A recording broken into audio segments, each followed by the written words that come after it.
दरभंगा में वक्फ बोर्ड की जमीन को लेकर हो रहे विवाद में जिला पदाधिकारी ने कहा कि बिहार स्टेट सुन्नी वक्फ बोर्ड ने अपने पत्र में लिखा है कि यह संपत्ति बोर्ड का नहीं है।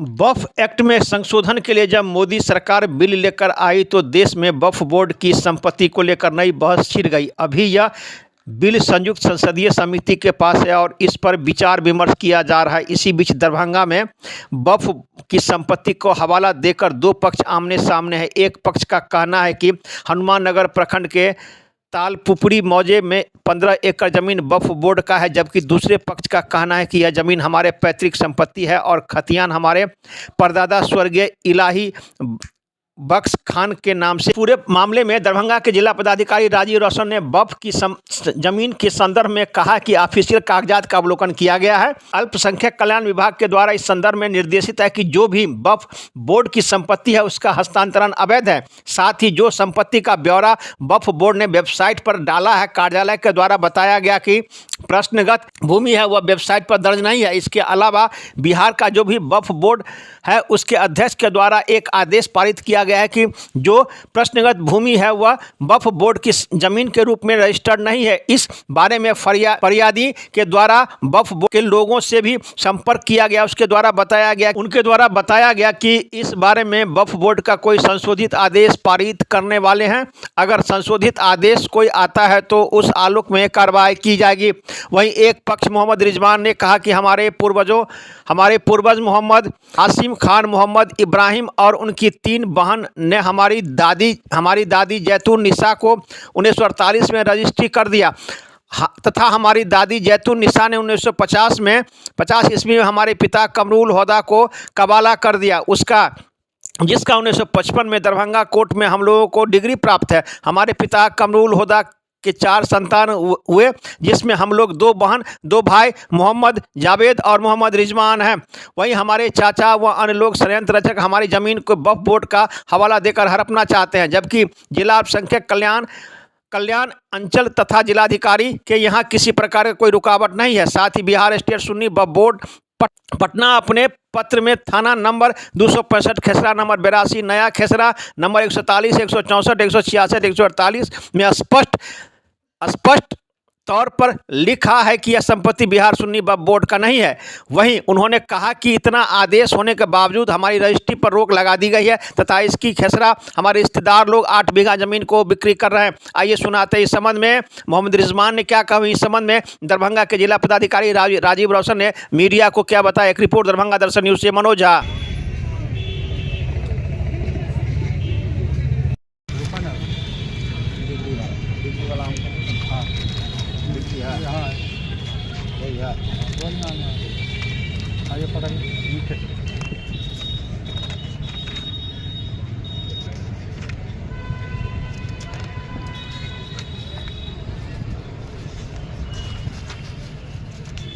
मेरे दादा का नाम स्वर्गीय मोहम्मद हाशिम खान हुआ, जिनका 2 शादी है। जो पहले पत्नी से हमारे बाबूजी स्वर्गीय मोहम्मद कमरुल हुदा हुए और दूसरे पत्नी से हमारे 5 चाचा लोग हैं।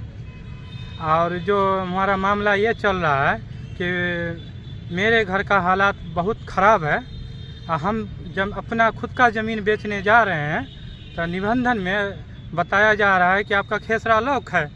खेसरा लॉक है तो हम समझ से परे हो गया। फिर हम निबंधन से पूछे तो उनसे सवाल किए कि जब मेरा खेसरा ये लॉक है तो 8 बीघा ज़मीन कैसे रजिस्ट्री हो गया। उन्होंने इधर उधर बता करके हमको टाल दिए।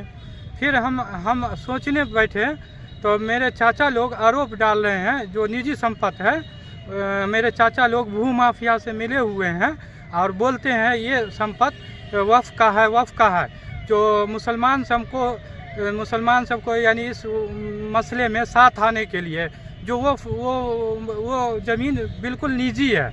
ऐसे लोगों से वक्फ बोर्ड बदनाम है। जो वक्फ की ज़मीन है वो लोग खुद बेच दे रहे हैं और निजी ज़मीन को वक्फ बता रहे हैं। ऐसे लोगों से वक्फ बोर्ड बदनाम है। ऐसे लोगों से मुसलमान गुमराह हो जाएगा।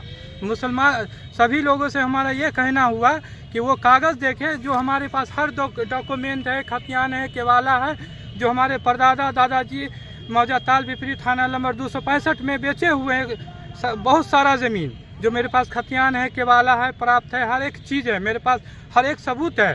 वह बोर्ड का जो लेटर है वो भी है मेरे साथ में ही।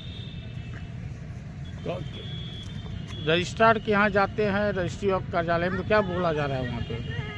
निबंधन कार्यालय में जाते हैं तो निबंधन कार्यालय का क्या साठ गांठ है, हम हमारे समझ से परे है। वहाँ उसी खेसरे का 164 खेसरे का ज़मीन रजिस्ट्री हो जाता है। अब मेरा खुद का ज़मीन है, हम जाते हैं तो हमारा रजिस्ट्री नहीं होता है। उनके द्वारा बताया जाता है कि ये खेसरा लॉक है। कितने दिन पहले 164? 15-20 दिन पहले रजिस्ट्री हुआ है। 8 बीघा करीब 164 में खेसरा में हुआ, ताल पिपरी थाना नंबर 265 में। वो ज़मीन मेरा निजी है, मैं खुद बेचने जाता हूँ तो मुझे निबंधन से बताया जाता है क्या साठ घाट है, मुझे समझ से परे है। संदर्भ में जो ऑफिशियल दस्तावेज है उसका अवलोकन किया गया है। अल्पसंख्यक कल्याण विभाग के द्वारा निर्देशित है कि जो भी वक्फ की संपत्ति है उसका हस्तांतरण अवैध है। साथ ही उस संपत्ति का ब्यौरा भी वेबसाइट पे अपलोड किया गया है। कार्यालय के द्वारा बताया गया कि जो प्रश्नगत भूमि है वो उस वेबसाइट पे दर्ज नहीं है। इसके अतिरिक्त जो बिहार का वक्फ बोर्ड है उनके चेयरमैन के द्वारा एक आदेश पारित किया गया है जिसमें स्पष्ट किया गया है कि फलाने खाता फलाने खेसरा की भूमि वक्फ की संपत्ति के रूप में रजिस्टर्ड नहीं है। और जो परिवादी हैं उनके द्वारा बताया गया कि उन्होंने संपर्क किया है वक्फ बोर्ड के लोगों से, और वक्फ बोर्ड के द्वारा शायद उन्हें बताया गया है कि वो कोई संशोधित आदेश देने वाले हैं। तो अगर कोई संशोधित आदेश वक्फ की ओर से आता है तो उसके आलोक में अग्रेतर कार्रवाई की जाएगी। हुआ क्या जो मिला है तो पता है क्या? उनके द्वारा बताया गया कि पूर्वजों के द्वारा 1923 में वक्फ अल औलाद करके वक्फ किया गया था। उर्दू में उनके द्वारा दस्तावेज जो निष्पादित हुआ था 1927 या 1919, कुछ पुराने दस्तावेज जो थे वो दिखाए गए थे। और ये भी दावा उनके द्वारा किया गया कि उनकी संपत्ति वक्फ में 143 और 143 ए के रूप में रजिस्टर्ड है। परंतु जो वक्फ बोर्ड के चेयरमैन का आदेश कार्यालय को जो उन्होंने अल्पसंख्यक के जो सहायक निदेशक हैं अल्पसंख्यक विभाग के, उनको जो पत्र भेजा है उसमें वक्फ बोर्ड के चेयरमैन के द्वारा जो आदेश पारित है उसमें अंकित किया गया है कि ये जो सर्टेन प्रॉपर्टी है वो वक्फ की संपत्ति नहीं है।